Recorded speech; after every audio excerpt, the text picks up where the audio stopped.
Man-made life. They tell us how you fell from the sky. Good morning, ladies and gentlemen. Welcome to another edition of the Free American Hour. I'm your host, Clay Douglas. And my guest today are Ron Aigner. Ron, can you hear me now all right? Yeah, I can. That's great. Okay. How do I sound? Am I coming in all right? Yes, you're fine. You're fine. And I'm on a cell phone, so apologize. Okay. I've also got Donna Taylor on the line. Hello, Donna. How are you? Fine. Sort of fine. I'll be fine later. All right. Now, I've got it up on I've got the following statement up on the website. Now, Ron, you're here to talk about the relationship. You've worked with Donna before, trying to get the information about the truth. And the truth Donna and I were classmates back to high school. Good. All right. Now, what I've got up on my website here is that Donna Taylor and her son Mark came down to meet me in Tucson. Mark Taylor was the young man shot 7 times at Columbine who survived. He was featured in Michael Moore's Bowling in Columbine. When they left, they went to Phoenix. There, Donna took her son to the emergency room for some medical issue. That was months ago. He was transferred to a private care facility. His mother, brother, and uncle are not being allowed to see him. Her cries to the governor, the press, police, and the FBI have proven fruitless to this point. Donna, is that accurate? That is accurate.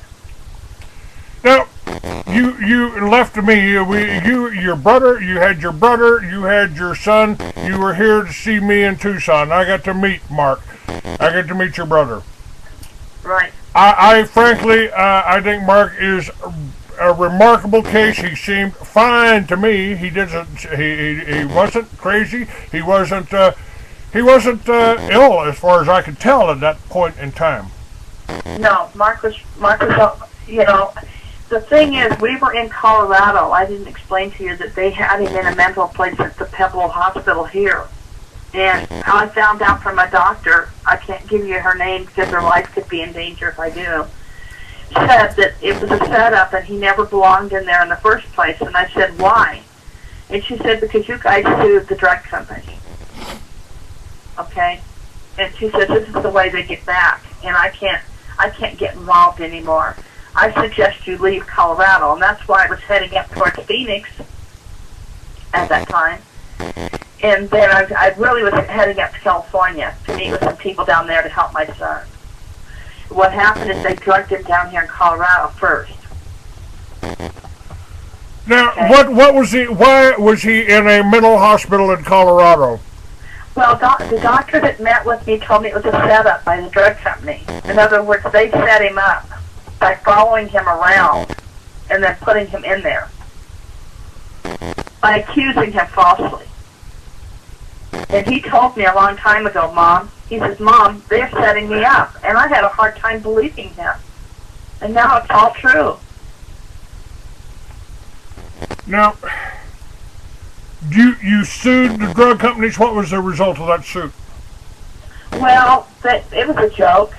Basically, it was a joke.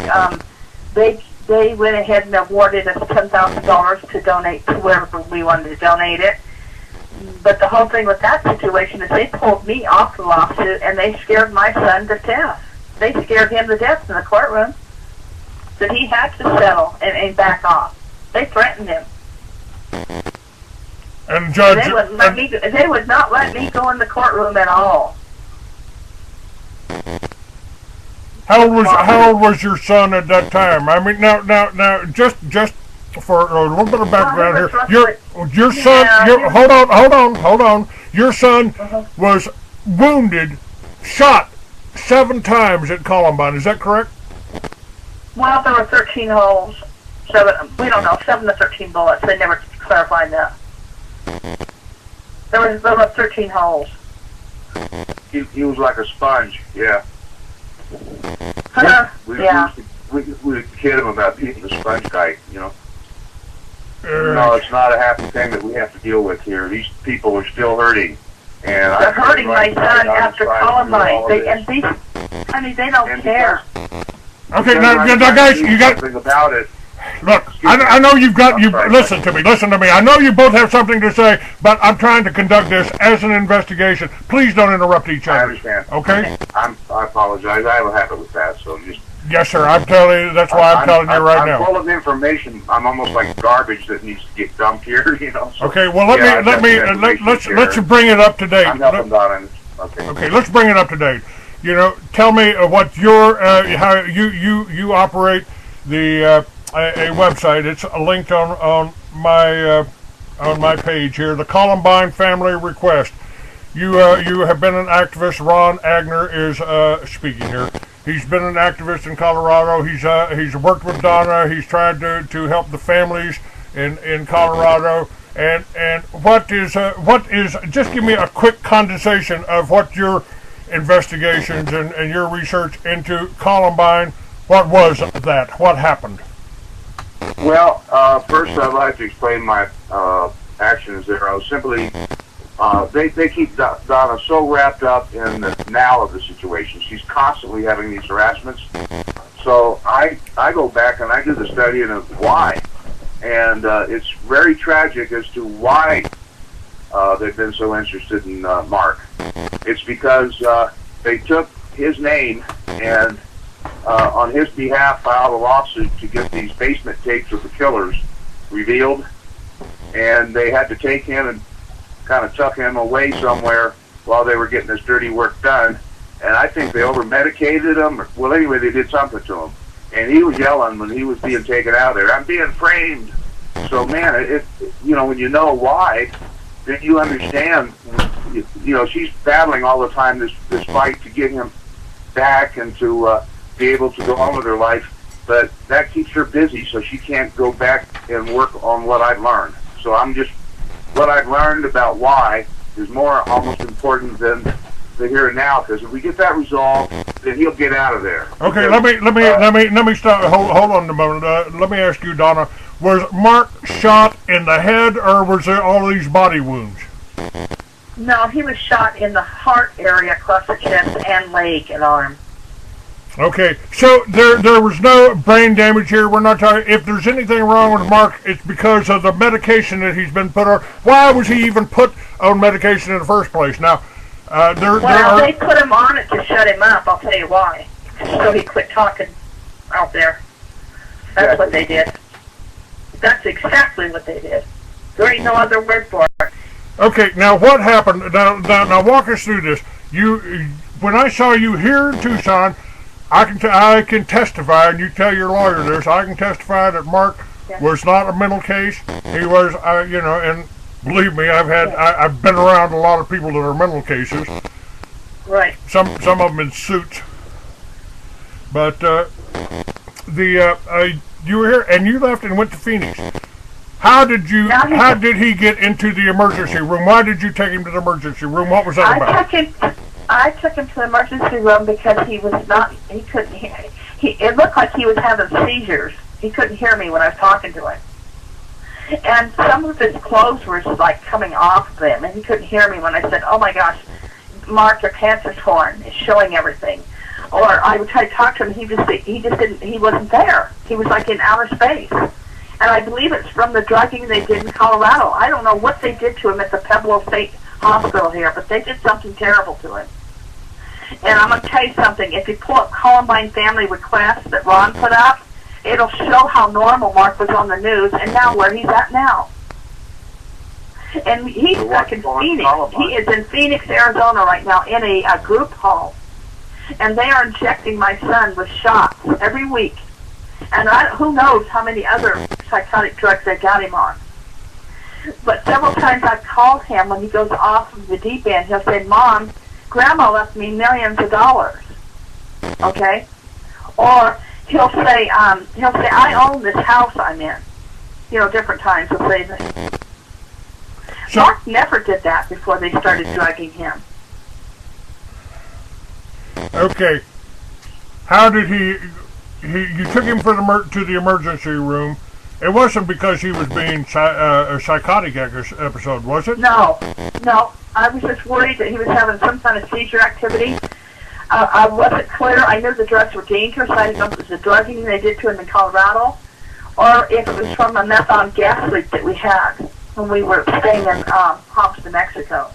Now, what happened in the emergency room? What did they normally in an emergency room? They treat you. You walk out. You walk out. No, they held him there. They wouldn't let him out. And they said, "You better find out where you're going to take him." So I thought, why wouldn't they let him out? I mean, this was about seizures, and how did suddenly it get to be a hostage situation? Why were they keeping him there? Why didn't they just treat you? And did they tell you what was wrong with him? That's you go into the emergency room to be analyzed, to be looked at. Yeah. Well, they kept saying they're not going to let him go because his activity and his brain, he's not acting right. But to be honest with you, I agree with that. But it's because of the drugs, and I told them I want him off the drugging they did to him in Colorado. Okay? That's all I said. They drugged him in Colorado, and he ain't acting right. We need to de-drug the kid. And well, instead they put him in a mental place and drug him.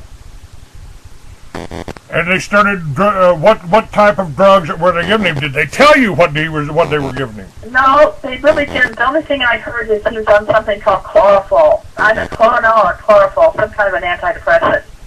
And he was on Haldone in Colorado, but they wouldn't give me exact Geodone, Haldone, and a bunch of other drugs in California, down here in Colorado. Halcyon, maybe. Halcyon, maybe. Excuse me. Halcyon, did they mention Halcyon? I think they did.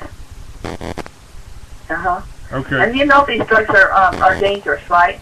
But anyway, yes, I asked them specifically to get him off of them, that he's allergic to them, it's not helping him, and he doesn't need to be on them. And they ignored me and put me as a crazy woman, saying that I'm unstable, don't have a house to live in, which is a bunch of garbage. I was just traveling to see where Mark wanted to live.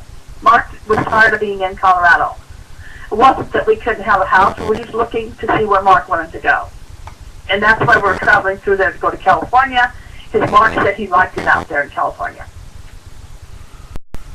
Okay. Now... And we stopped there to see some distant cousins, which won't even call us now. We were real close to them. Distant cousins. I can't get them on the phone now, so somebody scared the hell out of them. Okay. Now... You left Phoenix, but so they're holding him here.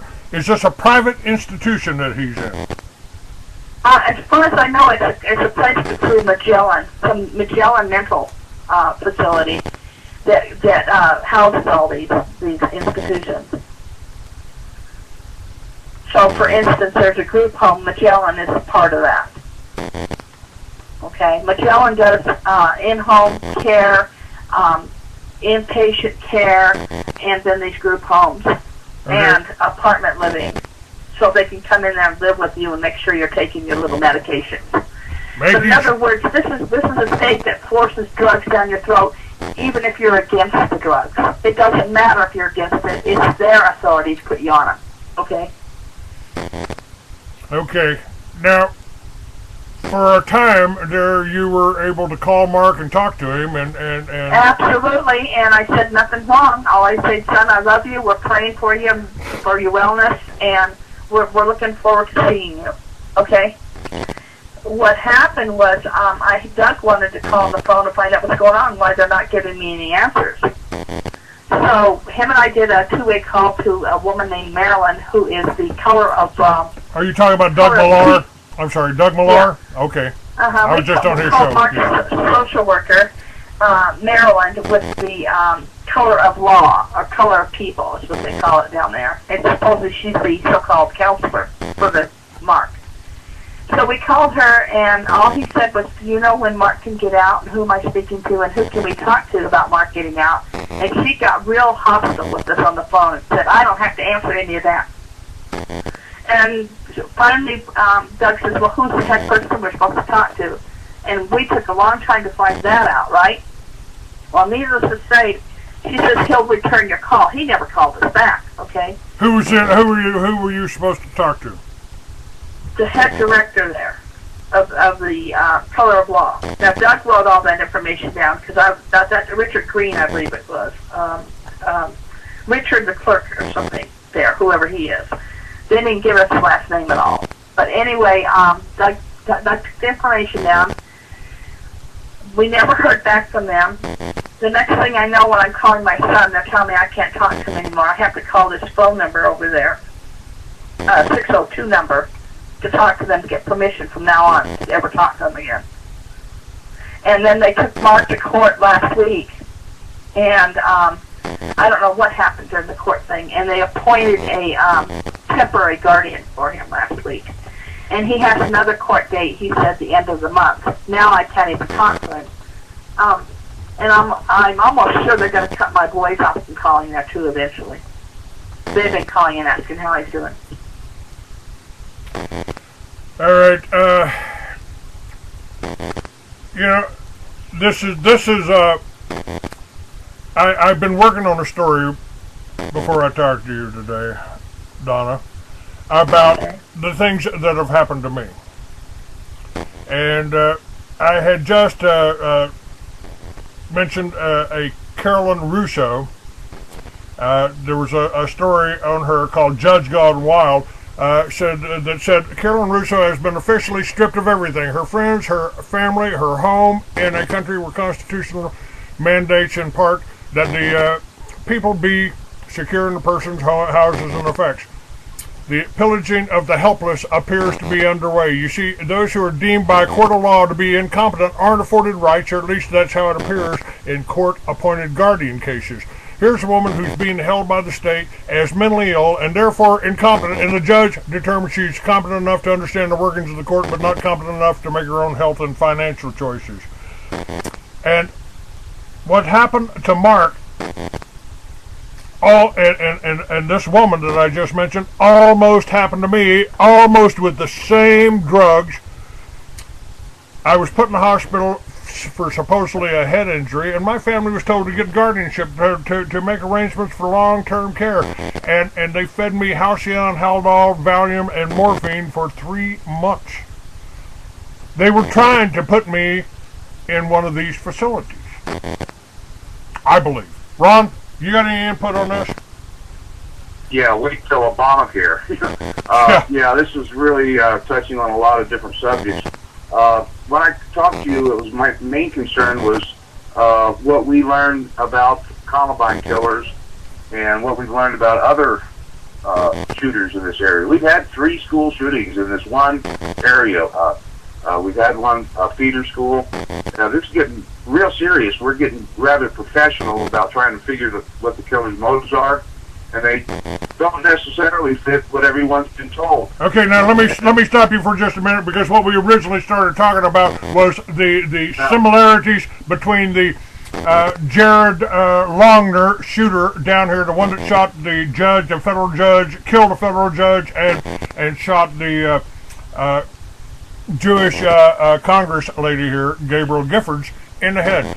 Within right. 1 hour, within 1 hour of them of this happening, I just got home from the Breakfast Club, and ABC News is calling me to ask me if I know the shooter. I said, I don't know the shooter. I just heard about it. I just heard about what happened, 5 minutes ago, and then you called me and give me the name of the shooter. Now, why would they be calling me? What they portrayed the shooter to be influence, and the sheriff even tried to say, oh, it's those right-wing talk show hosts, it's the people like Clay Douglas, it's the people like Rush Limbaugh out there that are causing this kind of shooting. I don't think you would agree with that, would you? Not at all. In this case, they claimed that the shooters were after jobs, and in fact, that has caused a terrible social problem because of their lie. But we followed the story back, and I have the information documented where there was Michael Smith, of all names, that stepped up to the microphone early on and told the story of the Trench Coat Mafia and these 2 boys, and how there was this war going on between the 2. Well, then Michael Smith disappears, and they're out looking for Michael Smith, and they can't find him. Well, one thing Michael Smith said was that he played on the basketball team, and a Rocky Mountain News reporter, his son, played that position. So he knew Michael Smith wasn't even Michael Smith. He was a disinformation agent. I didn't know about disinformation agents until I started learning about what they were doing to Donna. And this is why we have so much information, because this is the largest investigation in the history of the state, and we can point out who the criminals are. And it goes right to the White House. It goes to the present White House. We have lists of names of people that we have contacted. And what are we trying to share? We're trying to share information about a school shooting in which we highly, highly, highly suspect, through a number of different things we've got that point the finger at a very serious point in the two killers' lives, in which they were arrested for breaking into a van, and during that incident, they were raped by Jefferson County deputies. Now, that isn't a very, popular, politically correct thing to do, but that is the truth. And we found a file that backs that up, because in the Columbine investigation, there is a file that exists of a picture the killer drew when he was arrested that early on appeared to us to be a young man or whatever on all fours with a person behind him with a star on his chest in a sexual position. Well, I found that file labeled. It ended up in the files again, and it's labeled now Walsh. Excuse this word, but this is the term that they use for what this picture looks like. It's called walshbuttrape.txt. Now, if you find such an unusual file when you're trying to figure out why two young men go into a school and kill their classmates, I would guess that should have been investigated. I can't quite understand. Do I need to go any further to understand what caused Columbine now? Yeah, we've got everything that lines up. He was even put on drugs because of this arrest. Okay, now were both of the shooters on drugs, and at least one of the shooters was Jewish. What about the other one? Donna knows more about Dylan, but yes, Harris was on drugs, and even in documents we discovered, the parent is saying, "Oh, my poor son, he's so traumatized by this arrest, and he's been bouncing off the walls, and he's all upset, and he's having fits of rage over the arrest." And that's really important to know. You have to follow this.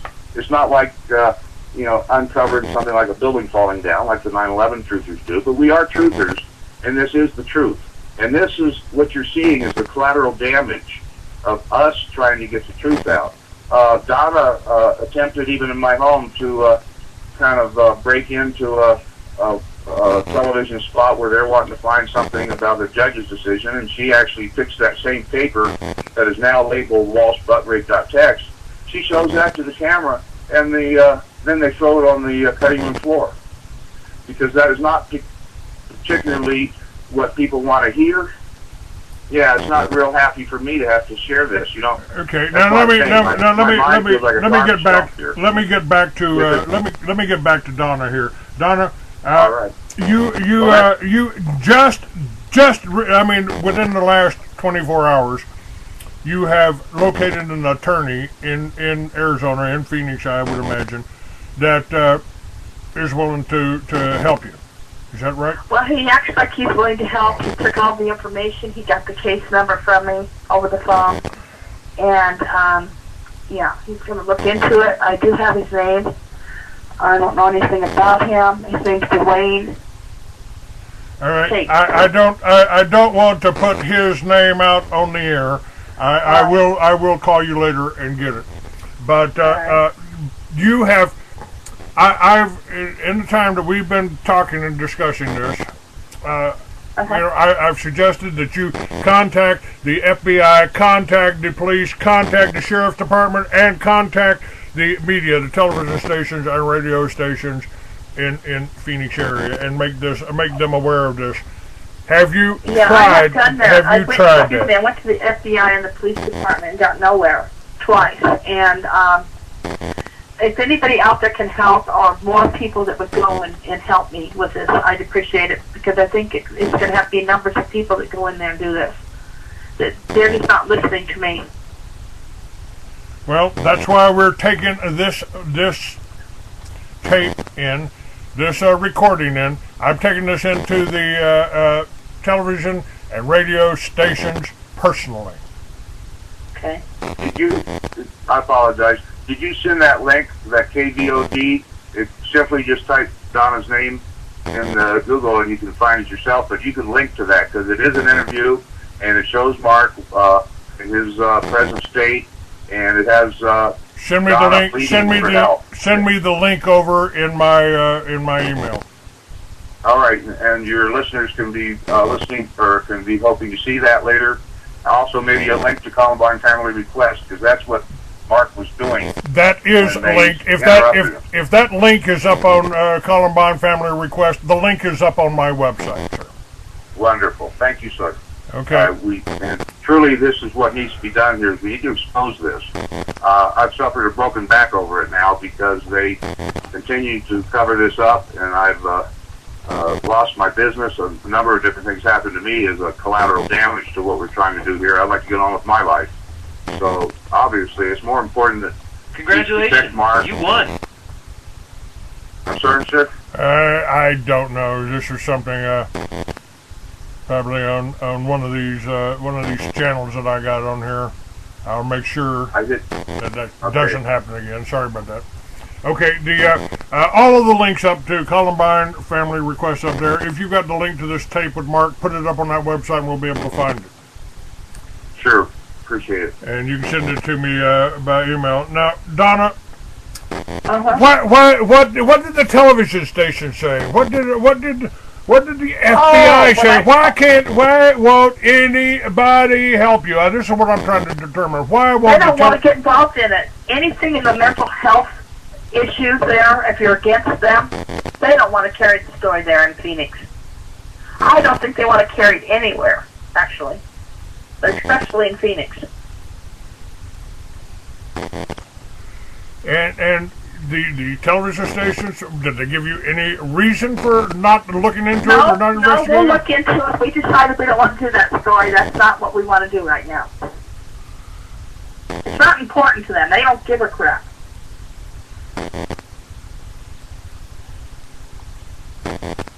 And they don't care. Now, what has your attorney said about this? You've given him all of the information that you've given us. I've given him the information. He has, I'll look into it, into the file, see what I can do. I'll call you back. And you know the issue is they always want money, right? So I set up a Wells Fargo account for Mark here in Colorado Springs, and it's called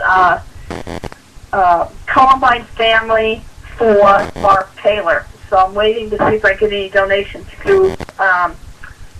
I've been talking to investors every day that are getting ready to launch some money in that are talking about donating to his cause.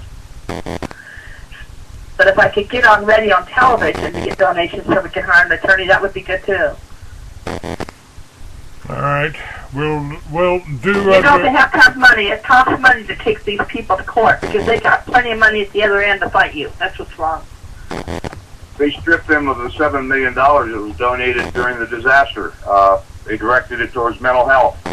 $7 million would have given them an opportunity to get some justice. What happened? What happened to that money? What happened to the? This is. The district attorney just took the wide view of what a victim meant and decided to open up storefronts and pass out drugs with the money that was meant for the families of the victims. Repeat that. Repeat that. What happened? What happened to this money exactly? Where did it go? Who benefited? Who benefited? That's what I need to know. It wasn't the families of victims. The mental health. They get blessed. In other words, you take the bullets, they get the blessing. Okay. Yeah, when you drug the victims, then they can't fight back. These people were basket cases. Yeah. All right. What does your attorney say about it, Donna? Tell me what. Well, I just talked to him Friday, and he's going to investigate it. I haven't talked back to him, but I'd be more than glad to get a hold of him, and we could talk to him again here today.